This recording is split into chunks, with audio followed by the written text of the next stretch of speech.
অতীতে যারা আমাদের জুলাই বিপ্লবের আন্দোলনে নেতৃত্ব দিয়েছেন, ছাত্র সমন্বয়ক পরিচয় নিয়েছেন, আমরা বলতে চাই ওই জুলাই সনদে এই ছাত্র সমন্বয়কদেরও লিপিবদ্ধ করুন এবং যারা জুলাই যুদ্ধ হয়েছে তাদের পূর্ণাঙ্গ স্বীকৃতি এবং শহীদ পরিবারের পূর্ণ মর্যাদা সেই জুলাই সনদে লিপিবদ্ধ করতে হবে। না হয় আমরা এই জুলাই সনদ ওই দিনে বলেছিলাম যে জুলাই সনদ আমরা প্রত্যাখ্যান করেছি, আমরা আবারও জুলাই সনদকে প্রত্যাখ্যান করলাম এবং ধিক্কারের সহিত প্রত্যাখ্যান করলাম। এই জুলাই সনদ যদি জনগণের আকাঙ্ক্ষার সনদ যদি না হয়, আমরা সেই অতীতের সংবিধানের মতো সংবিধান আমরা চাই নাই।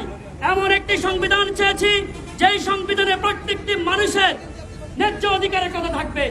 এমন সংবিধান চেয়েছি যেই সংবিধানে প্রত্যেকটি মানুষ তার জীবনকে জানমালের নিরাপত্তার সহিত বসবাস করতে পারবে।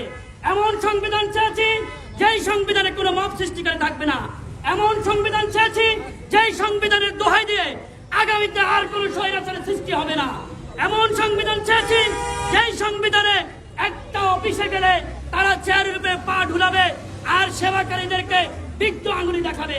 এমন সংবিধান আমরা চাই নাই। আমরা চেয়েছি এমন একটি সংবিধান যেই সংবিধানে সকল মানুষের সম অধিকার প্রতিষ্ঠিত থাকবে। এমন সংবিধান চেয়েছি যেখানে সকল মানুষের কর্মের অবস্থান থাকবে।